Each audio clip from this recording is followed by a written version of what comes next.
La hora de Maquiavelo. Me hacen pensar que vengan y la vamos a pelear y en 1 año y medio se van en helicóptero.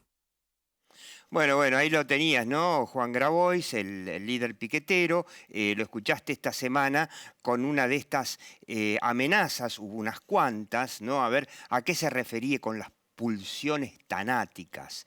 No se refería al tanat, ese varietal muy típico de Uruguay, ¿no? Que vendría a ser como el Malbec uruguayo, aunque parece que las cosas que dicen medio influenciadas por ese varietal, sino a Tánatos, la muerte en griego, ¿no?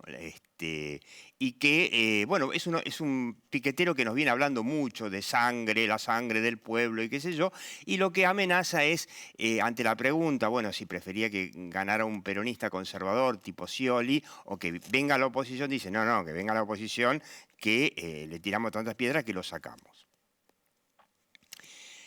Ya te decía que no es la única amenaza que tuvimos esta semana y van a venir más. Ahora, en Juntos por el Cambio, por ejemplo, no le dieron mucha bolilla. Desde el campamento de Milei ni se sintieron aludidos por estas amenazas. Pero nosotros aquí en la hora de Maquiavelo no es nuevo, pero vamos a seguir sosteniendo que esto plantea un desafío para el marketing político tradicional. Empieza la campaña.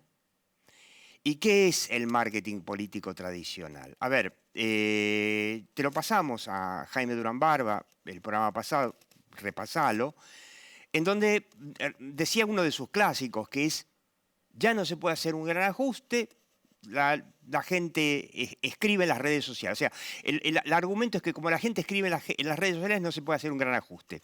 Te explicábamos, es largo, pero mirate el programa anterior, te hablábamos de lo que es el gaslighting, ¿no?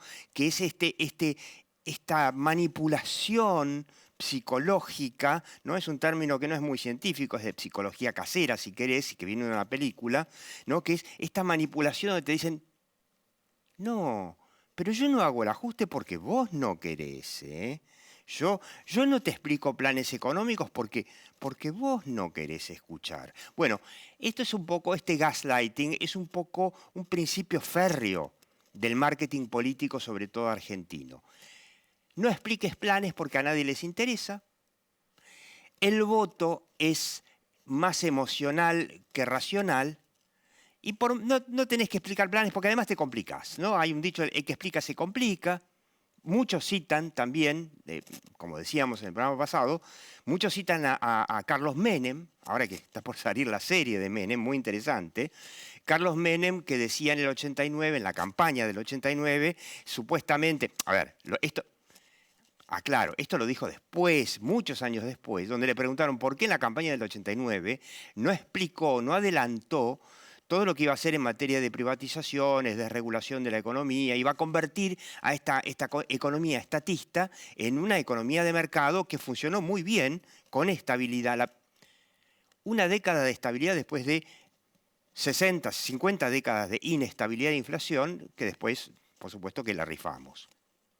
Y él dijo, bueno, si les decía lo que iba a hacer, por ahí no me votaban, qué sé yo. Por supuesto que esto era mentira. Menem no tenía idea. A ver, créeme que Menem no tenía idea de lo que iba a hacer. De hecho, los primeros años, la prueba es que los primeros años fue a los tumbos. Y él heredó la hiper de Alfonsín, pero tuvo 2 hiper propias, cortas, pero tuvo 2 hiper propias, porque no tenía idea hasta que dio con Cavallo y la convertibilidad. Y terminó. Entonces, no es que si no decía lo que iba a hacer no me votaba, no tenía idea. A ver, aplicó el clásico, vamos viendo. Y así como está el clásico vamos viendo, está el clásico de no expliques planes. Porque después, si vos explicas muchos planes, después no podés aplicar el vamos viendo. Caso de Mauricio Macri, que dijo, bueno, sí, yo voy a hacer pobreza cero, inflación de 1 dígito, lluvia de inversiones, qué sé yo. Pero por recomendación de Durán Barba, en la campaña nunca explicó o nunca nos adelantó que él no iba a tener un plan económico. Es más, de hecho, la primera medida que tomó es de desmantelar el Ministerio de Economía.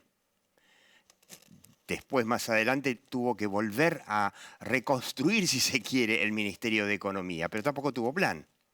Como Alberto Fernández, que dijo claramente, a mí no me gustan los planes económicos, ¿no?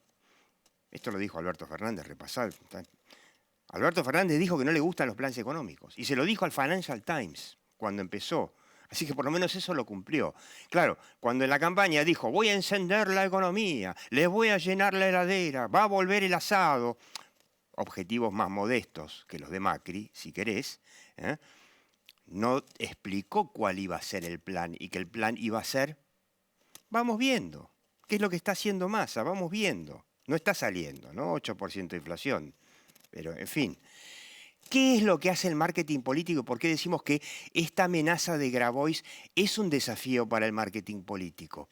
Porque si vos lees el libro de Macri, Primer Tiempo, ahí él explica que, bueno, ¿por qué no hizo nada? ¿Por qué no emprendió las reformas? Él no explica que fue el consejo de Durán Barba y de su jefe de gabinete, Marcos Peña. Pero en el libro él pone que él sentía que no tenía mandato para hacer reformas, que sentía que no tenía mandato. O sea, ¿qué significa el mandato? Que te pone la banda y tenés 4... No, eso lo tenés formalmente, pero el mandato es simbólico. Es el mandato de para qué te votaron. Entonces la pregunta es, si no dicen para qué, después, cuando vengan los Grabois y vos digas, no, pero hay que hacer una reforma laboral y Grabois no te deje, porque obviamente no va a permitir que sus piqueteros pasen de planes a tener que laburar. Se queda sin negocio. Entonces, si vos no decís qué es lo que pasó la semana pasada, Horacio Rodríguez Larreta, el jefe de gobierno porteño, tuvo una reunión reservada con líderes sindicales de la CGT y, claro, los sindicalistas salieron de la reunión, le dijeron a los periodistas, bueno, Horacio Rodríguez Larreta nos aseguró que no va a haber reforma laboral. Y se fueron tranquilos y contentos y todos llamaron a los voceros y le dijeron, che, pero si venían diciendo que sí iba a haber, y los voceros le dijeron, no, sí va a haber. Pero Horacio Rodríguez Larreta en persona no salió a decir, no, mintieron, va a haber. Queda la ambigüedad, queda la puerta abierta para un vamos viendo. Y claro, eso es lo que necesitan los Grabois. Es más, el marketing político moderno entre comillas, argentino, lo que te sugiere es, escucha esto. Ahí viene Martín Tetaz. Ahí viene Martín Tetaz, ella ya sabe qué hacer, no hay mucho sacar. Ahí viene Martín Tetaz, basta de improvisación, que estos tipos no vuelvan más. Sí, ¿no? Bueno, está muy bien, es muy simpático. La verdad que yo siento mucho respeto por Martín Tetaz, es un economista, un diputado, digamos, de Juntos por el Cambio de origen radical, profesor universitario. Eso es lo que te dicen los marketineros políticos. Vos decís, vos votame porque yo sé, porque qué sé yo, pero ¿qué sabés?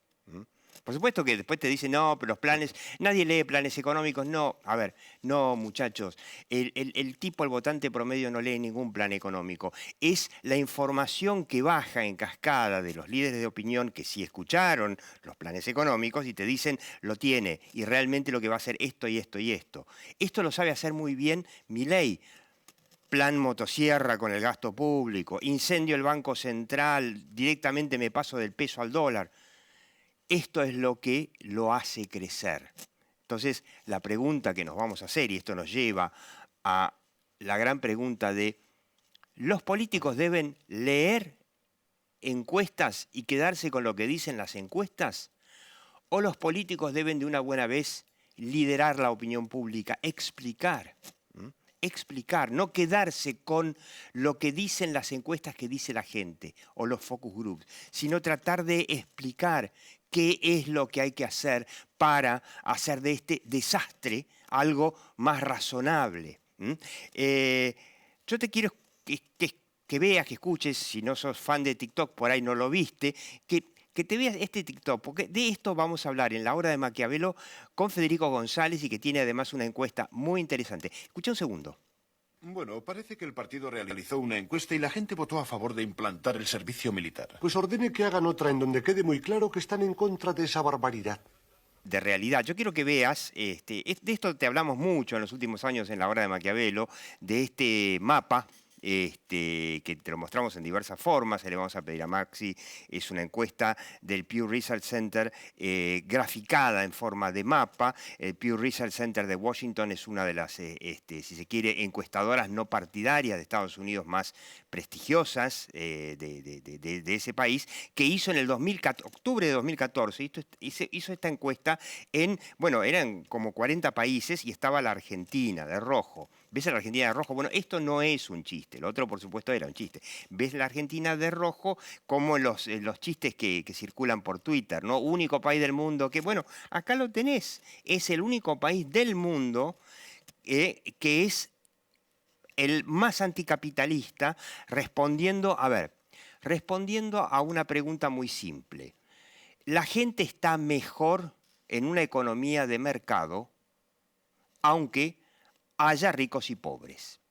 En lugar de preguntar por conceptos ideológicos, capitalismo, liberalismo, qué sé yo, mira, la gente está mejor en general en la economía de mercados, pero hay ricos y pobres.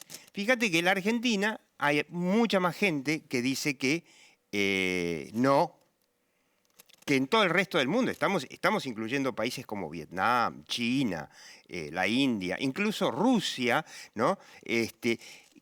Todos nuestros vecinos, incluso Venezuela. Fíjate que acá estaba Venezuela, en ese momento ya estaba Maduro. Venezuela, la opinión pública venezolana, por supuesto, no Venezuela, es mucho más procapitalista que la Argentina, ¿no? Ahora, es todo en función de este TikTok chistoso que viste, tiene mucho que ver con elementos culturales que te pueden cambiar la opinión pública y que los políticos argentinos tendrían que tener en cuenta porque hay muchos lugares comunes. Por ejemplo, yo quiero recordar una encuesta de Federico González que te mostramos hace algunas semanas sobre la reforma laboral, ¿no? Que lo habíamos preguntado de diversas formas, hicimos una especie de experimento social con Federico González, el nivel de acuerdo de una reforma laboral en donde se pregunta, a ver, realmente cómo sería una reforma laboral, no como te dicen los sindicalistas, le van a quitar los derechos a los trabajadores. Una reforma laboral solo se puede hacer hacia adelante. Los actuales trabajadores en relación de dependencia y en blanco van a mantener sus derechos simplemente porque la Corte Suprema no permitiría que se los cambie. Pero sí se puede cambiar la ley de aquí en más. Y hoy la realidad es que hay muchos más trabajadores en la informalidad, en la calle, que viven de planes o como cuentapropistas, que trabajadores en relación de dependencia. Entonces se trata de hacer una ley que permita, que facilite a las empresas que contraten y que incluyan a más gente, que den más derechos, no que quiten. Pero los sindicalistas, por algún motivo que ya analizamos en la obra de Maquiavelo, no quieren. Y no solamente los sindicalistas y los piqueteros. Fíjate, cuando vos preguntás bien, el acuerdo, cuando vos preguntás, realizar una reforma laboral es básicamente una excusa para quitar los derechos a los trabajadores. Tenés un acuerdo de 40%. Y tenés mucho más desacuerdo, o un poco más de desacuerdo que acuerdo. De todos modos, es bastante el acuerdo que le quiere quitar. Pero en fin, hay más desacuerdo que acuerdo. Fíjate cuando preguntás como debe ser, ¿no? Fíjate el próximo, a ver si podemos verlo. A ver, para generar realmente más empleo privado sin afectar los derechos, bueno, debería respetarse los que están ahora en relación de dependencia y permitir que haya una nueva ley para que facilite la contratación. Fíjate, el nivel de acuerdo que tiene acá suma 70%. Quiere decir que una reforma laboral bien explicada, bien explicada, tendría mucho acuerdo. Entonces, ¿por qué Macri fracasó y le tiraron no sé cuántas toneladas de pie? No lo dejaron. ¿Por qué De la Rúa fracasó? A Antonio Aracre, el ex asesor presidencial. Pablo Moyano, antes de asumir, dijo, hay que hacer una reforma laboral. Pablo Moyano dijo que renuncie ya. Porque nadie, ni Macri, ni Aracre, menos De la Rúa, supieron explicar. Entonces la pregunta es, ¿la opinión pública es algo que los políticos tienen que tomar como algo férreo o lo tienen que cambiar? ¿Tienen que liderar esa opinión pública? Es la pregunta que nos vamos a hacer. Y va a ser sumamente interesante esta charla con Federico González y una nueva encuesta justamente sobre este tema de si los argentinos somos pro o anticapitalistas. Y antes, un agradecimiento a las consultoras que acompañan a la Hora de Maquiavelo en sus 21 años.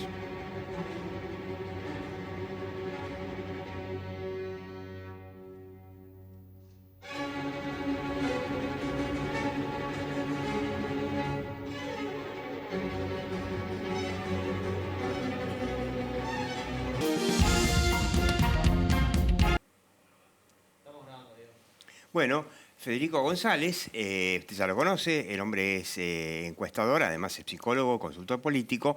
Y Federico, te invito a leerlo, no sé si lo tenemos por ahí, los sábados, la columna en TN donde hablamos justamente de ese tema. La amenaza de Juan Grabois es todo un desafío al marketing político. Federico, mírate el mapa este que mostré, ¿no? Que a veces parece un chiste. El único país que tiene más de, digamos, 30% de rechazo en saldo al capitalismo es Argentina, ¿no? Y fíjate qué interesante, la pregunta era, ¿vos estás de acuerdo con que la gente vive mejor en una economía de mercado, pero donde hay ricos y pobres? Y quiero que lo veas porque Federico la volvió a hacer de nuevo, con distintas formas de preguntar, como la reforma laboral, y obtuvo diferentes resultados. ¿Vos habías visto el video de TikTok? Sí, lo había visto, pero no con tanto detalle de atención como hoy. La verdad que es muy interesante. Es muy gracioso, pero tiene una cuota de verdad, ¿no? Por supuesto, sí. El arte de la persuasión se ejerce de muchos modos y con la interpretación de las encuestas también. Claro. Así como cuando dicen con la estadística se puede decir mentir, a la estadística se la puede torturar para que confiese cualquier cosa, ¿no? Sí. Sí, y es muy cierto. Fíjate, quiero que veas el primer gráfico de Federico González. Actitudes respecto a una economía liberal de mercado. ¿Por qué? Bueno, porque esta es la pregunta, ¿no? O sea, los argentinos, el crecimiento de Milei, queda claro que después de tanto izquierdismo y después de la pausa de Macri, que no logró cambiar ni siquiera culturalmente a la Argentina, los argentinos solos se fueron corriendo hacia la economía de mercado. Fíjate, la mayoría de la gente estaría mejor en una economía liberal de mercado que en una estatista y populista. Preguntado así, el acuerdo es monumental, o sea, ahí no se ve muy bien. 70% está a favor. Creo que era 70%, sí. Era claramente expresada así. Ahora, River Boca, bueno... Gana River, el más grande. Bueno, perdón. Bueno... Y lo mismo, la mayoría de la gente estaría mejor en una economía de mercado que una populista. Los ricos serían más ricos, los pobres, ahí no se ve muy bien. Pero, digamos, la clase media sería más parecida a la clase media alta. También tiene un acuerdo enorme, ¿no? Casi tan alto. Lo mismo, la mayoría de la gente estaría mejor en una economía de mercado, aunque algunos sean ricos y otros pobres. Fíjate vos, esta es la pregunta del Pew Research Center. Exacto, bueno, entonces acá es donde aparece la culpa, porque primero que acá hay un aunque, y ese aunque me dice, ojo, es como, ojo, que va a haber ricos y va a haber pobres, y entonces ahí ya no me gusta, ahí ya no quiero ser liberal porque... Qué interesante, es un tema cultural, porque la misma pregunta se hizo en la India, por ejemplo, y ganó la economía de mercado, o sea, como que la gente asume que la gente está mejor, pero bueno, que hay ricos y pobres. Y el argentino dice, sí, yo estoy por la economía de libre mercado, liberal, pero si me decís que hay pobres, ahí paramos. Si me decís que va a seguir habiendo diferencia, entonces yo creo que queriendo eso, soy un poco culpable y responsable de que siga habiendo pobres. Cosa que no está en la primera pregunta, que es la que tiene mayor aceptabilidad.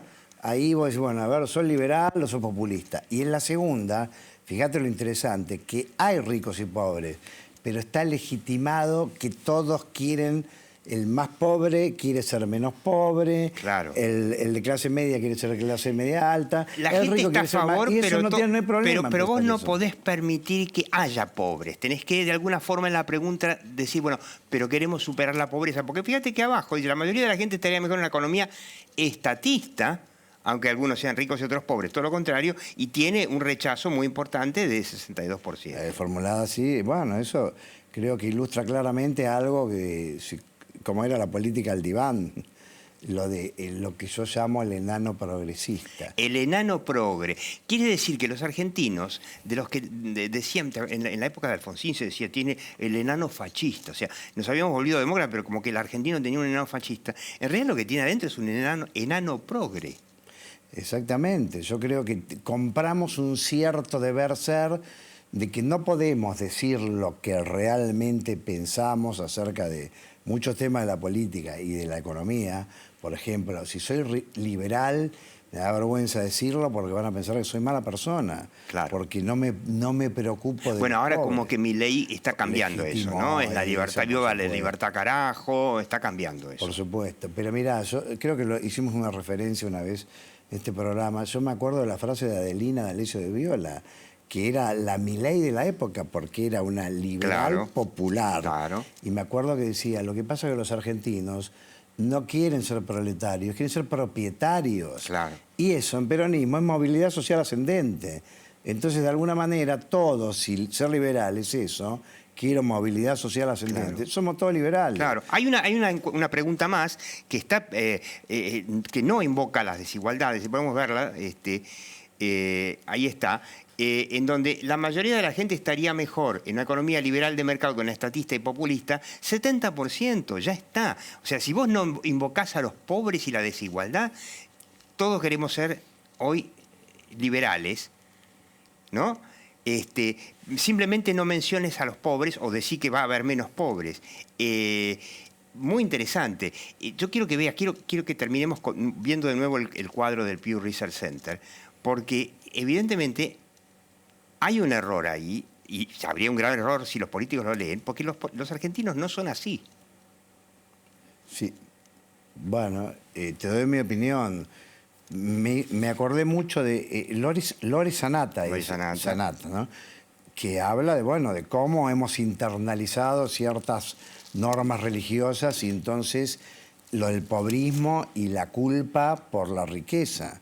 Es decir, en la Argentina hay una matriz cultural que de alguna manera nos condena a la miseria, claro, porque sería mejor ser pobre pero justo antes que ser rico e injusto. Claro. Lo cual es una falacia. Bueno, mirá lo que es Venezuela. Venezuela, ¿no?, tenía, antes del chavismo, era uno de los países más prósperos de América Latina. Con el chavismo hoy son todos, el 90% son pobres, gracias al chavismo y gracias al socialismo del siglo XXI. Y yo te agregaría algo más, que me parece que eso, digamos, ese factor cultural, es más de la clase dirigente que del argentino de a pie. Claro. Nuevamente yo supongo que los argentinos de a pie quieren eso, claro, y no es lo que quieren, es que vos supones eso. Claro. Y entonces me parece que en ese rojo yo veo al enano progre. El enano no te progre deja decir lo que realmente quiere decir. Pero todo depende de cómo se pregunta. Federico González, muchas gracias, seguí viendo La Hora de Maquiavelo y gracias a estas consultoras.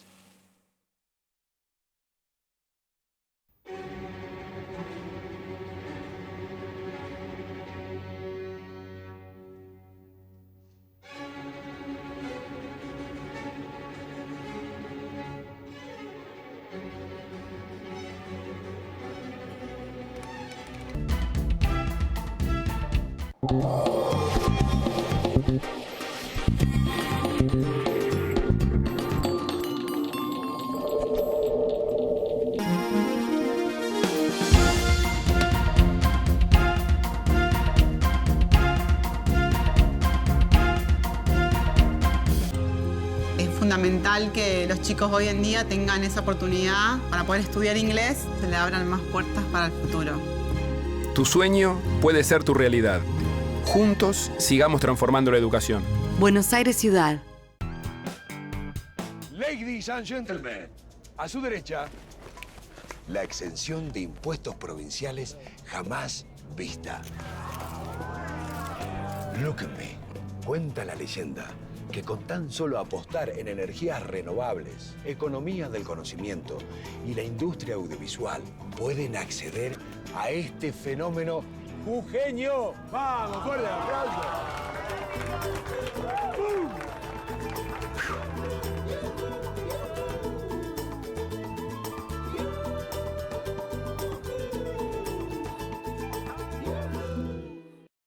Llega el momento de conectarte con el mundo de los negocios. Llega Expo BNA Conecta. El segundo encuentro del BNA para conectar a pymes de todo el país. Con charlas y conferencias, rondas de negocios, casos de éxito, más de 100 stands y mucho más. Te esperamos el 17, 18 y 19 de mayo en Tecnópolis. Podés participar inscribiéndote en expobnaconecta.com.ar. Banco Nación. Hola, amor. Hola, gordo. Quería definir si compramos la pintura del cuarto del bebé. Sí, comprala. Pide un adelanto de sueldo y la pagamos con eso. A la vuelta pasás por el súper, que hoy también tenemos descuento. Dale. Pensa en tus beneficios, pensa en tu futuro, pensa siempre en grande, pensa en macro. En Arcor trabajamos a través de una gestión sustentable, innovando en cada uno de nuestros productos para que todas las personas podamos vivir mejor. 91 años de historia. Conoce el Palacio Legislativo. Agenda tu visita guiada en legislatura.gov.ar. Legislatura porteña. Nos une a la ciudad.